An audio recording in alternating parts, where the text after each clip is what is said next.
Well, hello again. It's Dr. B, as you well know. And I decided that the tape I made for chapter one, part two was way too long. So I've cut it into two pieces, which I'm going to be publishing one after the other. So I'm doing now an introduction to the second piece since it kind of abruptly gets cut off from the first one. So I wanted to remind you that I am planning a Q&A session or several after I do the chapters, or one by one. After chapter one is finished, we'll have a Q&A session, and I will invite you to the Facebook page for it. I will explain as I know more. so, so this next piece is about the identity and the behavior scale, and I will be explaining that. And it's not only their scales, but their history in some detail in this part. So enjoy it. Thank you.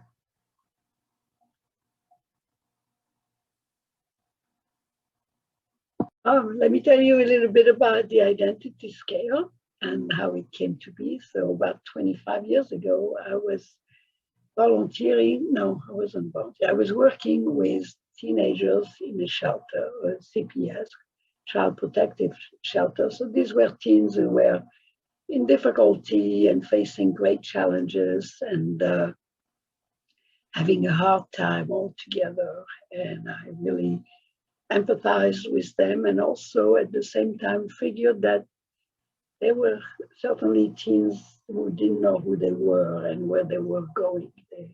They were quite a bit at a loss. So I created the identity scale at that time and offered it to them. And it was extremely powerful for them. They really took it on. This was, remember, it's Dr. B holding the mirror, having them being able to have a bit of a look at themselves and what they might want for themselves. And so it was very exciting that it was so useful to them. And I've given it many, many times to high school classes. And there was always the same reaction. They wanted to talk about themselves and their feelings and where they were going and how to know their way forward. And I understand that that is what most teens feel.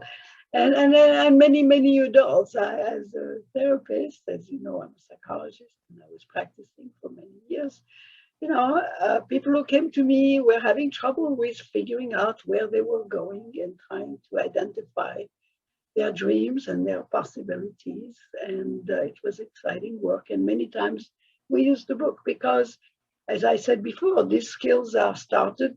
You start developing them when you're a teenager, but it takes a whole lifetime to really get good at it for most of us. See, I couldn't even record this yet correctly yesterday. So let me pay attention to sharing screen so that you can actually see what I'm going to show you.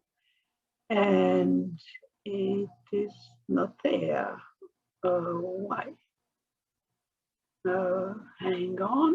I will unshare. I will find them again and make sure they're open. Okay, identity scale is open. And now the behavior scale is open. And what's the other one? Oh, I did that one. Okay. So back where I am, I'm going to make sure I get it right today. So share screen. Identity, no, is this the identity scale? No, it's the other one. Okay. That didn't work as well as I wanted. Let's see, identity scale. We're going to get that one up. Okay, here we go. Of course, if I had an audience, you'd be able to help me out here, but that's not how this works. No, I just want this one window. Share. Okay. Here is the identity scale. This is exactly, if you'll see at the bottom, it says copyright 1997, so it was 24 years ago that I did this, not 25. I'm sure some of you caught that. Anyway, this was, and then of course I copyrighted it when I published it. I had made some changes. Okay, so the instructions for this, and before that I will share with you. You know, I have happy, and I have, so this is a list of opposites with one word on one end and the other one on the other end or the other side, but it's actually the other end because no one is really all sad, all happy at any time, or maybe for a moment, but not for more than that. So there is a distance between them. So, and most of us are somewhere along that distance. And so actually, what I invited them to do, and I'm inviting you as well, was to make 3 markers for each. One, to think of yourself before you were a teen and where you would have placed yourself, and that will be a P for past. And I discovered yesterday one good thing was that I could use this little thing to put down. So when I was a child, I was very sad. There were very difficult things going on in my life and my home. And so it was very sad. I wanted to put it up. Well, maybe not. Maybe it was fine. Okay. So that was the past. Now, how about today, the present? And I call it today, T for today. Today I'm feeling pretty good until I find out that I didn't record. No, I'm feeling fine. So I'm going to put it here. It's a pretty good day today. And I want to point out that this can be changed every day. As a fact, I often encourage you in the book to change this as your experience changes from day to day. And I want to share with you that there will soon be actually an app that will be on the website and and available like for a phone, where you can actually move it on the website every day or every week, whenever you want, and keep track of yourself. Now, this is really more a paper scale if you print it, but in the book, it's a paper scale, of course. And you can always erase it, or you can always print more from the website. Erasing it is not a bad idea. Just put it in pencil. So the last rating is actually for future. Where would I want to be? You know, do I want to be all the way happy? Well, that's a dream, but I don't know. But let's say pretty much happy. Let's put it here. Oops, didn't come. Come on. Let's put it here. Pretty close to happy. You know, who wouldn't want to be happy? You know, so here we are. So this is past when I was very young. This is today, and this is F for future, which is showing up. Okay, we'll put an F for future. There we go. So I invite you to do the same. You can just make a letter on the line in the book. You can print some extra ones.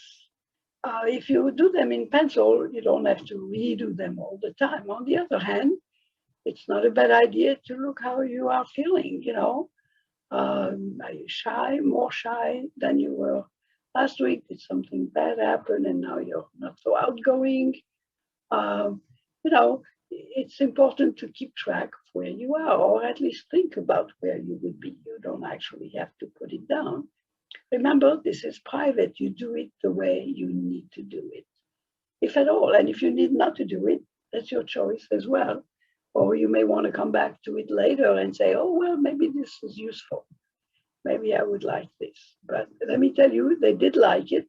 And they liked it so much that I decided it needed to be more than an identity scale. And this is how the first book came about to be. What do we do with these things? How do we get them where we want to be? And in the back of this first book, she looks very happy. She's been working with things. with this book, you can learn to understand yourself. This is what we've been talking about today. Uncover your strengths, develop new life skills, identify dreams and goals, choose your direction, make great decisions, find needed help, overcome obstacles. This is a sneak preview for the rest of the book, and become the person you want to be. This is the goal. And so the book came to be. So here I'm going to stop sharing and remind you that in a couple of weeks I will have the question and answers, and we'll do that at least once every chapter. So every 2-3 weeks we'll do that, and I will announce it, of course, on the I Want to Be Me Facebook page. Also, these tapings will be on my YouTube page or channel. Isn't there yet, but it will be there in the near future. This is actually a lot of very hard work for me, and sometimes I get help, sometimes I don't. And it's important for me to learn how to do it all so that I don't have to rely on other people. But if I can get help, of course, I take it. But I still ask, part of the help is teaching me how to do it so I can be what we call autonomous. I can do it on my own and be independent. So the last one we're going to look at today is the behavior scale, and I am going to open that one. Okay, and I'm going to come back here and share the screen so you can see it. Behavior scale. Now this one came about much later. You will see the copyright date is 2017. It was when I was writing the book, because I was finding, while writing it, that this would be part of getting to know yourself and acknowledging what was going on with you. I want to share here, and I forgot to do that with the identity scale, that I also leave a lot of blank lines. So you can add things that have meaning for you and that you maybe want to work on. So I did the same thing with the identity. Maybe there are traits I didn't think about and that are important to you. So again, in the middle, it's not all one or all the other. Some days you may be eating breakfast, some days you don't. Maybe whatever. So these are, and please don't hesitate to add any, and also you don't have to answer them all if it's not an issue for you. But it may be fun to do them just to take a look. Remember, it's Dr. B holding up the mirror. So I don't think they need more explanation. Let's see, I'm going to do it for me. So when I was little, I was pretty much doing my homework all the time. My mother certainly made sure that I did. When I was a teen, it wasn't all the time. Let's say most of the time. I was a pretty good student, and I liked to do homework, and I was kind of used to it. And in the book, I explain actually that homework is very, very important. Homework is for you, but we won't go into that right now. Now, when I'm taking a course, do I do homework? Yeah, mostly because, and I'll tell you why, because if I'm taking a course, I'm paying for it, and I want to get my money's worth. So if I'm taking a course, it's actually right there. I'm always doing the work. So in the future, if I'm in a course, I am going to do all the homework. I don't know where it went. I don't know what happened to it. Oh, it went on top of the other one. Okay. There should be two here. One for future, one for present, and not present day. I didn't go either. And one for the past. No, that's today. Oh, that was the past. Sorry. Oh, this isn't working too well. This is what happens when you try to do things fast. So a tiny learning lesson for. So do we have the three? Yeah. So when I was a kid, and now because I'm paying a lot of money for courses, and while most of you are getting courses and classes for free, take advantage of it. This is so important. In the future, if you have to make up stuff, if you need correction, if you need help, you may have to pay for it. So this is one more reason to do the best you can for yourself now. So, and it's a practical reason, but the real reason is that the more you know, the more you can be successful. And a lot of that, is classwork and homework. So let me stop sharing because this is going to be enough for today. I think I've talked forever. I didn't plan for these to be more than 15 minutes, but I think they may be. So, but I'm learning along with you how to do this, how to get it across. Zoom is new for many of us, and I'm enjoying every minute of it. So I hope you will too. And thank you. See you again very shortly. Bye-bye.